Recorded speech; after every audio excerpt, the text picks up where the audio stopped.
Hey Nashville, how you doing? My name is M1. Thank you for watching Mic Check today.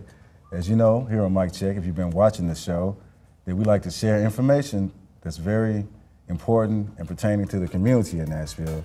And today is my very special guest, Mrs. Karen Y.Johnson, School Board District 6. How you doing, Mrs. Johnson? I'm doing great. All right, all right. So tell us a little bit about your school district, the areas that you represent, and what's going on as far as plan for this school year.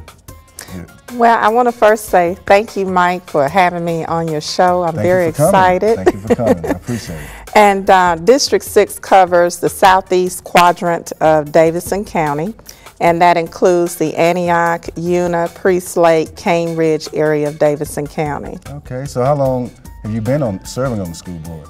Well, this is my second year, going into my second and a half year, so to speak. I got elected in 2006. Okay. And so it has been extremely busy time with education in Nashville, so there's a lot going on and a lot more to do. Okay, so you were a member last school year too, right? Mm-hmm. So do you see any changes from last year to now, and see any predictions like for the future, the direction of the role of the school board and what's going on as far as the relationship between the school board and the actual schools? I do. I think that what people will see going forward, that the school board is more engaged with the community, more involved with the schools, with the constituencies in the areas. In the past, you really didn't hear a whole lot about what was going on with the school board. If you were in a particular individual school, then you knew the happenings dealing with that school. But I, as a parent in the system for so many years, I really didn't listen to a lot of what happened with the school board because it wasn't covered as much. Okay. But now that we have an education mayor, Mayor Caldine is focused on making sure that this system improves because we're under corrective action with the state because of No Child Left Behind and the requirements of us not meeting all of the benchmarks.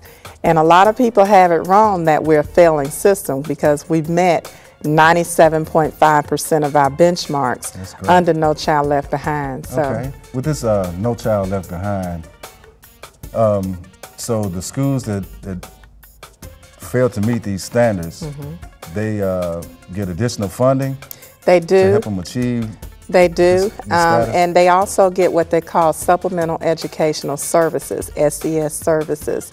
And what that does is provide additional help to children for after-school tutoring, any additional help with coursework, additional resources.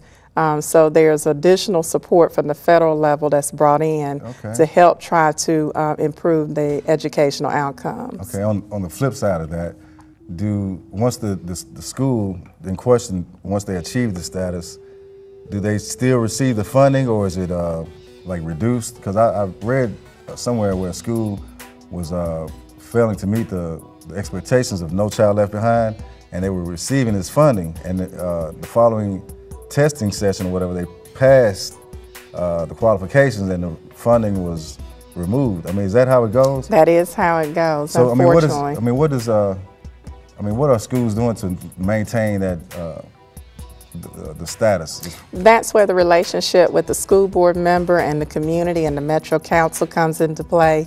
If there's a strong relationship there and increased involvement in that area, then those things that school was receiving under the federal mandate could continue. But again, that school board member has to be at the table advocating and making sure in the budget that those items are still